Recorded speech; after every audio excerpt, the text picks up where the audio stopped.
Pesquisa de sentimento dos gestores feito pelo banco BTG Pactual. Será que a bolsa ainda está muito barata para desprezar? Olá pessoal, meu nome é Rafael, falo do canal Ponto de Investimento. Peço que já curtem e comentem o vídeo, me deem sugestões para novos vídeos. Sem enrolação, vamos lá. Aviso de sempre, vídeo puramente educacional e informativo, não é recomendação de compra.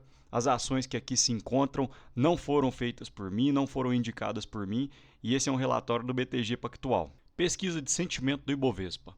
Percebemos que em janeiro de 2025 havia uma grande parte dos investidores que encontravam-se nessa área de neutro, nem otimista e nem pessimista. A parte dos otimistas e muito otimistas encontrava-se em 35%, neutro 46% e entre pessimistas e muito pessimistas 19%. Porém, em fevereiro, houve uma alteração no comportamento. Em torno de 11% dos neutros foram para as laterais. Hoje, 40% encontram-se entre muito otimista e otimista e 25% encontram-se entre os pessimistas e muito pessimista. Valuation para o Ibovespa. Barato e com convicção para estar aumentando. A percepção do valuation do Ibovespa, de acordo com os gestores, 62% ainda acreditam que encontra-se subvalorizado e 22% acredita que está extremamente subvalorizado. Ou seja, das pessoas que acreditam que o Ibovespa está barato, em torno de 84% dos gestores estão de acordo. E qual seria o próximo movimento? 45% acreditam em aumentar as alocações, 44% em manutenção, aguardar para ver o que vai acontecer, e apenas 11% em reduzir alocações.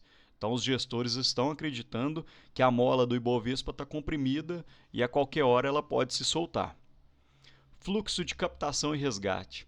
O sentimento está começando a melhorar.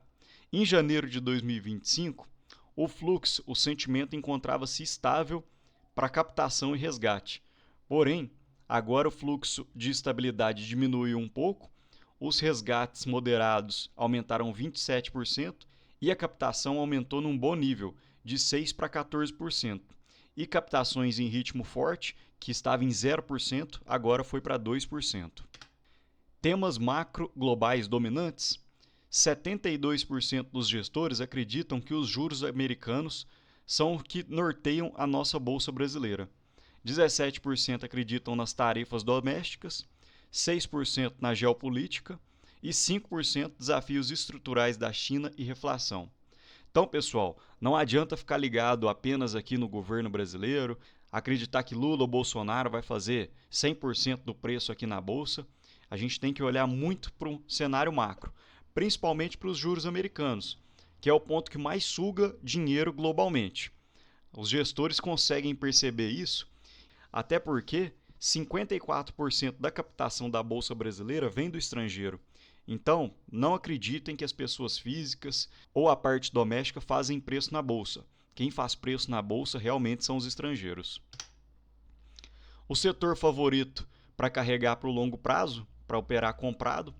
Em janeiro de 2025, o setor favorito seria o de serviços básicos e financeiro. Realmente, o setor financeiro é um setor que eu acredito e eu vou mostrar nos próximos slides o porquê. Em fevereiro de 2025, aumentou os serviços básicos, a percepção de que você comprar seria uma boa, e o setor financeiro diminuiu um pouco, principalmente por causa da alta que teve em janeiro. Os bancos, as financeiras aumentando o preço das cotações em 10%, 15%.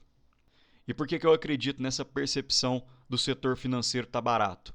O PL projetado de 12 meses por setor, o setor financeiro, excluindo bancos, está em 9,4 preço sobre lucro e o setor de bancos encontra-se em 5,6. Olhando por setor, seria um dos menores, ficando atrás apenas do agronegócio e de petróleo e gás, que realmente também encontra-se em bons níveis de preço. O PL do Ibovespa, excluindo a Petro e a Vale, está em 8,6 e o Ibovespa com a Petro e a Vale encontra-se em 7,6, ainda abaixo das suas médias. Eu retirei uma parte da minha planilha pessoal, aqui eu coloquei apenas bancos e seguradoras. Ainda estão faltando algumas seguradoras que ainda não tive tempo de completar na minha planilha, ainda não fiz vídeo, por exemplo a BB Seguridade, que é uma ação que eu gosto bastante, mas vamos pegar apenas esses que estão no meu radar. Então eu fiz uma simulação pegando a cotação atual e o dividendo projetado e projetando o PL após a cotação X, ou seja, após o pagamento de dividendos. Ao final de 2025, caso a cotação não mude, a gente pode ter um PL projetado dessas empresas que encontra-se nessa coluna. Vou pegar o Banco Paine, por exemplo. Atualmente está com um PL de 4,24 e tem um dividend yield projetado de 0,53. Então, ao final do ano, se a cotação não mudar, o PL estaria em 3,15 e o PL da média dos últimos 10 anos é de 6,88, ou seja, um desvio da média de menos 54,24%. O desvio para retornar à média então está muito grande. Ainda teria um gap muito grande entre a cotação para poder voltar para o PL da sua média, 54%. Isso ocorre em vários setores. Odontoprev, apesar de ser uma empresa atualmente que eu acredito que seja cara, o desvio para a média pode ser de 50%. Bradesco, 42%. Banco do Brasil, uma ação muito boa, muito rentável, 42%. Bradesco parece que está reestruturando a casa, também está indo bem, 36%. Santander, a mesma coisa. Banco Itaú, uma ação muito boa, muito consistente, 31% comparando o PL projetado com o PL médio dos últimos 10 anos. Então, realmente, pessoal, o setor financeiro e o setor de banco aparentemente encontra-se descontado. Quem quiser dar um pause no vídeo para poder olhar melhor e verificar minhas projeções para a planilha. E o setor favorito, na opinião dos gestores, para operar vendido, em janeiro e em fevereiro, mantiveram o setor de varejo. O setor de varejo é um setor muito desafiador, realmente é muito complicado. Tirei um trecho para vocês verem. Não é um setor que eu acompanho, porque não tenho ação nenhuma, mas percebam, por exemplo, a Magazine Luiza, a margem líquida é de 0,97. A cada R$ 100 que a Magazine Luiza tem de receita, apenas 97 centavos seria o lucro, seria o que fica no bolso da Magazine Luiza.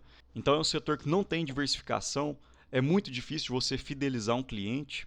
Quando você vai comprar uma televisão, você só quer saber o menor preço. Você não quer saber se você comprou na Magazine Luiza ou em qualquer outra varejista. E na percepção dos gestores, é o melhor setor para operar vendido. Aqui algumas teses que eles colocaram de compradas, pegando por ação. Equatorial, Itaú e Eletrobras seriam as favoritas dos gestores. E as teses para operar vendido, Ambev, Bradesco e Lojas Renner. Vou falar um pouco da Equatorial a seguir, só para vocês verem um pouco dessa tese comprada. Ambev não acompanho, Lojas Renner também não. Banco Bradesco, não acredito muito nessa tese de operar vendida. O Bradesco tem se reestruturado, tem aumentado o ROI, então não acredito que o Bradesco vá despencar nos próximos meses para você poder operar vendido. Então, falando da Equatorial, atualmente ela está numa cotação de 30,8, um PL de 17,3, um preço sobre valor patrimonial de 1,5, dividend yield de 1,75. Pegando a cotação ajustada dos últimos 10 anos, a gente percebe que realmente a Equatorial gerou valor para o acionista. Mas a questão do dividend yield é o que me pega, é o que me preocupa nessa ação. Como é uma ação muito boa, o mercado não deixa a ação num preço confortável para compra. A gente percebe o PL de 17,3.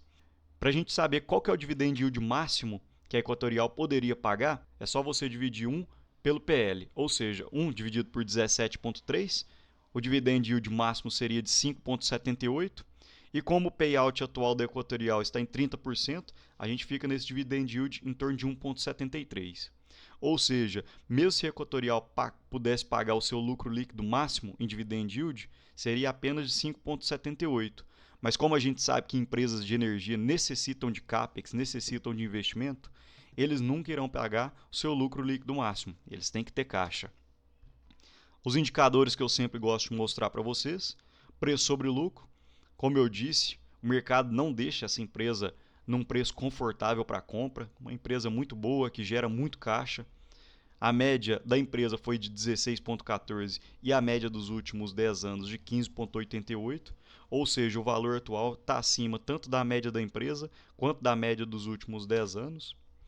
E a política de proventos da Equatorial sempre foi uma boa política, porque eles pagam uma vez por ano, nunca deixaram de pagar, em todos os anos pagaram dividendo, porém, como eu havia falado, Dividendo médio de 1,78, um dividendo muito baixo para quem gosta de carteira previdenciária, assim como eu. E a questão de pagar apenas uma vez por ano também é complicado, porque para aplicar a estratégia do dividendo inteligente, onde você pega o dividendo, reaplica em outra empresa que vai pagar bons dividendos no curto prazo, pega o novo dividendo, reaplica novamente, para empresas que pagam apenas uma vez por ano, você fica prejudicado nessa estratégia.